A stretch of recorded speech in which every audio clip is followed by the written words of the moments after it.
Hey everyone, it's Sierra Nova here, and we're back with the Best of the Best series. Now, it's been a while, but the Best of the Best series involves going through sagas, parts, or arcs of a series and then ranking them. With this particular series, the beginning is always a great place to start, so let's get started. We're going to be looking at Dragon Ball Z. Now, we have the Same Saga, the Freezer Saga, the Android Saga, the Cell Saga, and the Buu Saga. Naturally, these sagas are broken up even further, but we're going to stick to keeping things simple as much as possible. Tell me, Vegeta. I'm curious. Alright, so the Same Saga. Now the Same Saga is the very first saga of the Dragon Ball Z series, and it starts off pretty lighthearted. Or as lighthearted as it can be considering what happens. Basically, Goku takes Gohan over to Kame house to introduce a young Gohan to the others. However, things don't quite go as planned. I mean, for one, Gohan ends up getting kidnapped by his own uncle, which is pretty messed up if you ask me. Not to mention, it doesn't sound like your typical meet and greet, especially when you watch your dad get beaten up by your uncle, his own brother, right before your very eyes. I can't imagine sending my child off to meet friends of the family and they get kidnapped in plain sight in front of like 4 adults and not a single adult is able to stop it. I mean, that's a bit wild, but not too crazy considering the one responsible for the kidnapping was a literal Saiyan. Anyway, Raditz kidnapped Gohan and tells Goku that if he wants his son back, that he needs to snuff out 100 humans. Now we all know that this would have been very easy for Goku to do, at least strength-wise. But of course, Goku wasn't going to do this and doesn't even bat an eye when Raditz, his older Saiyan brother, reveals Goku's true background. After all, even if Goku is a Saiyan from planet Vegeta, Goku was raised on Earth. So from Goku's perspective, it really doesn't make any sense to wipe out anyone on his home planet. Raditz seems baffled at this and is informed that Goku lost his memories as a child. So I guess Raditz figured he'd get Goku to do what he wanted, one way or another. Little did Raditz know, Goku's solution was to temporarily team up with Piccolo in order to take him down, avoiding Raditz's route altogether. Naturally, they struggled as they were heavily outclassed, but they eventually took down Raditz thanks to Gohan's one-shot and Goku's sacrifice.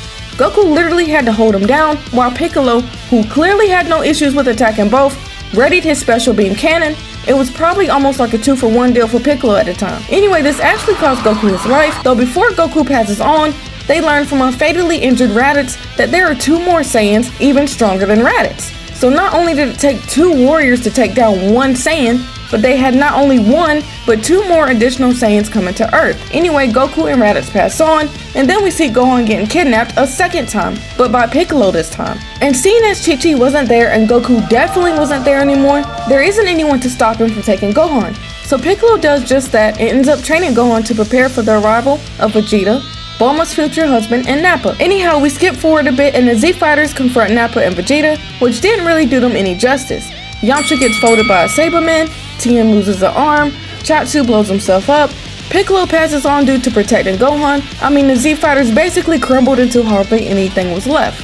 Literally. Crazy thing is, Nappa doesn't pass on by Goku's hand, but by his own comrade's hand instead, as Vegeta ends up snuffing out Nappa after he's defeated by Goku. Afterward, Goku and Vegeta have an intense showdown of their own. Not gonna lie, Krillin almost ended Bulma's whole love life here. She almost ended up stuck with Yamcha. If you remember, Krillin had wanted to end Vegeta for good, but Goku let Vegeta go. I guess Bulma has Goku to thank for not offing the future father of her children. Personally, this saga isn't my favorite saga, but I think it did an overall great job with introducing the Saiyans. It did a good job showing us just how much of a threat the Saiyans really were, especially when Piccolo and Goku both struggled to take one down. Like, it really captured the gravity of the situation, and I'd probably rank this saga 4th. Not because it's a bad saga, but because there are other sagas and aspects I enjoyed way more. I've always been slightly salty because I liked Raditz a lot, and I wanted him to be around and have a change of heart. I mean, he was still Goku's brother at the end of the day, and it would have been nice to see him integrated into the Z Fighter group. Okay, so let's jump into the next saga, the Freezer Saga. Basically, with the Namek and the Freezer Saga, it's a lot of hands being thrown here. Now, Frieza overheard the conversation about the Dragon Balls, and Frieza's next stop happens to be planet Namek. Weirdly enough, both Vegeta and Frieza want the same thing. They want immortality. I can understand why Frieza would want it. He could continue his horrible tyranny and truly be unstoppable. On the other hand, I don't think I ever really understood what Vegeta hoped to accomplish with immortality. Anyway, the Freezer Saga is a pretty great saga. We get to see many things, including one of the greatest transformations in Dragon Ball Z, and arguably one of the greatest transformations in anime history. Now Vegeta is basically trying to beat Frieza to the Namekian Dragon Balls, while Bulma, Krillin, and Gohan go in hopes of restoring their own Dragon Balls back. After all, Piccolo saved a terrified Gohan during the Saiyan Saga, and if there's no Piccolo, there's no Kami, and no Dragon Balls. So we basically have 3 different groups pursuing the Dragon Balls, and they're all racing against each other. We have the group from Earth, Frieza's group, and then Vegeta. We found out pretty quickly that this trip isn't going to be as simple for Bulma, Krillin, and Gohan. In fact, they quickly realized that they're going to need backup, especially with Frieza and Vegeta being involved. So it becomes a whole shebang. Vegeta crosses paths with Frieza's men, including Dodoria and Zarbon. Krillin, Gohan, and Bulma cross paths with Vegeta. Then of course we can't forget the Ginyu Force and how Vegeta and Gohan and company fought together to take them on. Simultaneously, Goku is on his way to planet Namek, training in what I believe to be 100 times gravity along the way. Then whenever Goku eventually arrives, he ends up coming to Krillin, Gohan, and Vegeta's rescue, who were fighting the Ginyu Force, and takes out Raccoon and fights against Jason Birder. Sometime after this, Goku gets his body stolen by Captain Ginyu. I mean, this is pretty violating. I can't imagine having my body taken from me, but this moment has nothing on Dio Brando from JoJo's Bizarre Adventure, simply because Jonathan never got his body back and, well, ended up passing on to the afterlife, but not by choice. Goku lucked up, however. The only downside was that his body wasn't in the best of conditions. However, Goku was still able to get it back, thanks to Vegeta. Meanwhile, also thanks to Vegeta, Ginyu has to live as a frog for the rest of his days. Anyhow, Goku ends up in a regeneration tank, and Krillin and Gohan end up summoning the dragon behind Vegeta's back. Piccolo is brought back here in order to aid the others. Vegeta interrupts and feels betrayed by Krillin and Gohan, and rightfully so. But the last thing Krillin and Gohan had to worry about was Vegeta, because Frieza ended up showing up. Frieza basically rocks them and they all fight for their lives. Krillin really went through it with Frieza. Meanwhile, Frieza went through him. But I mean, it wasn't completely one-sided the whole time, because we did have that moment where Nail fused with Piccolo, and Piccolo was able to fight against Frieza for a bit. Of course, Frieza just seemingly keeps transforming and crushing their hopes of defeating him every single transformation. Personally, I found Frieza's transformations pretty cool, and I guess the final form would be one of my favorites. I know a lot of people confuse Frieza for being a girl, including my younger brother, who was probably like 10 or something at the time. Anyway, Frieza is eventually confronted by Goku, where a tearful Vegeta reveals a bit of their background and informs Goku that Frieza actually destroyed their home planet, even after everything they did for him. Of course, Frieza is completely unbothered by this, and then he and Goku have a pretty intense fight, and it is this fight that leads to Goku transforming for the very first time. This showdown with Goku and Frieza has also got to be the longest anime fight in anime history, or at least close to it, because it felt extremely long. I still get kind of frustrated with Goku at times, because Krillin was literally snuffed out right before his eyes, and he still didn't have it in him to snuff out Frieza in return. That's really great restraint, and I can't help but wonder if Goku would have been able to hold himself back had it been Gohan that exploded to bits and not Krillin. That would have been pretty interesting to see. Anyway, the whole reason Frieza was able to injure Piccolo and snuff out Krillin in the first place was that Frieza survived Goku's Spirit Bomb, or was at least in much better condition than everyone thought he would be. Even still, Goku still overcomes Frieza in the end with his newfound transformation. As for what I'd rank this saga, I'd probably rank it 3rd.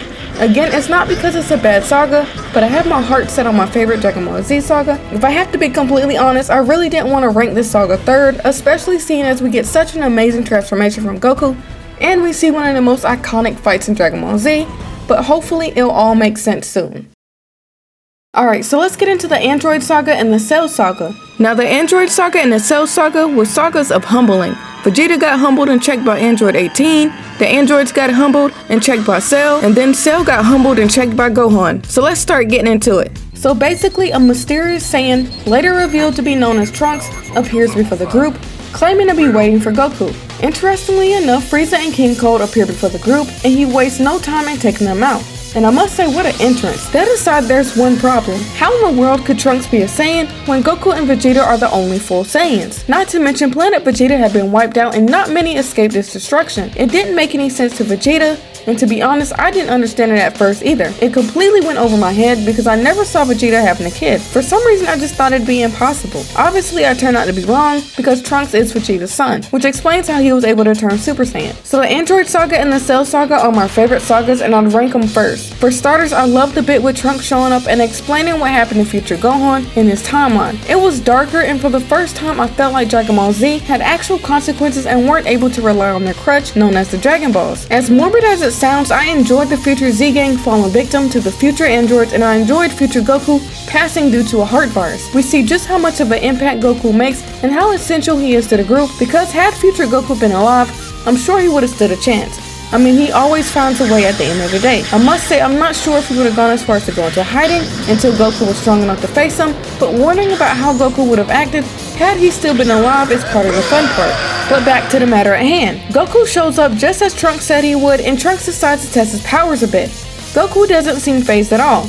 Afterward, Trunks informs everyone of the threat of the androids, 17 and 18, and what's to come, and so they trained for about 2 years. But here's the interesting part. Even though Trunks had somewhat prepared them for what was to come, it didn't quite pan out that way. For one, instead of coming face to face with 17 and 18, the Z Fighters and Trunks came face to face with Android 19 and Dr. Gero, who turned himself into an android known as Android 20, and they looked nothing like Android 17 and 18.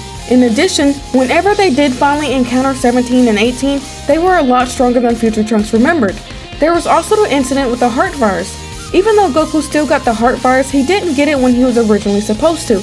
Instead, Goku got it during his fight with Android 19 months later. I love these little inconsistencies and really anything to do with time manipulation.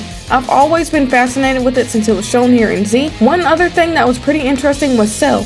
Now what's interesting about Cell is that he comes from a different timeline than future Trunks. In fact, Cell snuffed out the Trunks in his timeline and stole his time machine. Soon after Bulma and future Trunks discovered the other Capsule Corp time machine, Cell starts revealing more of himself, in probably the worst of ways, seeing as he literally starts absorbing people. So skipping forward a bit, the Z group is defeated by androids 18 and 17, or shamefully defeated in Vegeta's case. Anyway, Piccolo, who ends up fusing with Kami, later ends up confronting Cell to get more information, and Cell eventually ends up escaping from Piccolo and the others, who later join him. Now at this point, I think Piccolo continues to pursue Cell, while Trunks and Krillin smartly go to destroy the Cell in their timeline that was gestating and developing. Interestingly enough, while Trunks and Krillin are there, they find blueprints of androids 17 and 18 and decide to take them to Bulma. Krillin is tasked with the delivery while future Trunks goes in a time chamber with Vegeta. They get some slight father-son time, and I think future Trunks kinda realizes that Vegeta is slightly difficult and prideful. Anyway, I got to say that Piccolo really takes initiative in the saga, and I enjoyed his battle with android 17. I like that a lot about this saga because we got to see the side characters like Piccolo and even Tien play a role here. I also enjoyed how Vegeta was stronger than Goku for a change. It was pretty nice to see Vegeta in front of Goku and not chasing behind him for once. I kinda wish Vegeta ended up defeating Cell. Personally, that would have been awesome to see, but he had to mess around and get cocky and basically allow Cell to absorb 18, who at this point was in his imperfect form. After all, Cell had already gotten to Android 17 first. I mean, it could have been avoided if Krillin destroyed Android 18 with the remote Bulma created, but Krillin wasn't able to do that. Krillin could have been a real hero here, but he decided to let the things that were programmed to snuff out Goku live. I mean, the obvious choice should be Goku, seeing as they went through a lot together. Anyhow, the Cell games were pretty nice to see, as we got to see Gohan kind of step up here. Obviously not by choice. Not gonna lie, I thought Goku was a bad father for a second for allowing his teen son to fight a whole adult villain. At some point in their fight, Android 16 is destroyed before Gohan's eyes, Android 18 is coughed up, future Trunks is injured, and Cell threatens to blow himself up. Goku takes the hit for this and sacrifices himself, but Cell survives and everyone ends up helping Gohan take down Cell for good. Last but not least, we have the Majin Buu Saga. So 7 years have passed since the Cell games, and things kickstart with the talk of a tournament coming up. We even get to see Gohan as Great Saiyaman, which is absolutely hilarious and a bit sad. I think part of him lost his childhood and took it back to a degree with his ridiculous getup. We also end up meeting Videl, which if I have to be honest, she kinda annoyed me at first. I mean, I didn't necessarily like the bit where she blackmailed Gohan. So anyway, there's this big deal about this tournament, and surprise, surprise, Goku shows up. Well, it wasn't really a surprise, but what did get me was the whole bit with Spopovich and Majin Buu, especially the bit with Spopovich, because things quickly went from lighthearted to cringe and brutal. I mean, it's been 7 years since Cell, and things were going a little too smoothly, aka suspiciously. So I guess I should have seen something coming, but I don't think anyone saw that coming. It's one of the times Dragon Ball Z caught me off guard. This saga really had a lot of great aspects to it. We saw a darker side of Vegeta after years and years. We learned about the fusion dance, the Potara earrings, and the Super Saiyan 3 transformation. We also got to see Gohan back in action, aka Mystic Gohan. These aspects are the main reason I ranked this saga second. It was definitely a close tie with the Freezer Saga, but among other things, Majin Buu is a better villain than Frieza. He's terrifying. And unlike Frieza, Majin Buu was snuffing out people that Goku cared about left and right. That definitely hits differently when it's people you know Goku cares about. Not to mention we saw Fat Buu survive Vegeta's sacrifice, and the crazy thing is that happened to be Buu's weakest form. Not only that, we can't forget about the human extinction attack. where Majin Buu wiped out the existence of humans without really moving much. Then, if you remember, Majin Buu turned Chi-Chi into an egg and brutally stomped it. Following this, Majin Buu turned Bulma, Android 18, and many others that were on the lookout tower into chocolate and then ate them. More importantly, Buu actually succeeded in destroying the Earth and was the villain Goku literally had to pull all of the stops out to defeat, like the fusion dance, the Potara earrings, plus unlike Cell, Buu was able to absorb the Z warriors like Piccolo, Gotenks, and Gohan and became substantially stronger. Cell had specific victims he could absorb, the androids. Buu had no such limitations. I also enjoyed the phases Buu went through in his story. Keep in mind that he was so powerful that he had to be sealed. Anyway, Kid Buu is the original Buu, but back in the day he absorbed one of the Kais and became Fat Buu. Fat Buu is who we were introduced to in Z, and then eventually Fat Buu spits out Evil Buu after being triggered by some evil men. Buu ended up having the last laugh, however. I believe the next Buu we get after Fat Buu spit out Evil Buu is Super Buu. This is the Buu that wreaks havoc on the lookout tower because he's able to sense ki. Then we get a different Buu when he absorbs Piccolo, Gotenks, and Gohan. Lastly, we're back to Kid Buu. Overall, it was a journey and I never knew what was coming next. With Buu, it was generally like each form was more terrifying than the last. I'm kinda salty Vegeta literally had no moments whatsoever to shine, but whatever. I mean, it is what it is at this point. Anyway, there you have it. I have ranked the Android and the Cell Saga first, counting them as 1, the Majin Buu Saga second, the Freezer Saga third, and the Same Saga fourth. So as far as how I would rank things in Dragon Ball Z, there you have it. Let me know if you agree or disagree, or even let me know how you would rank the sagas in Dragon Ball Z.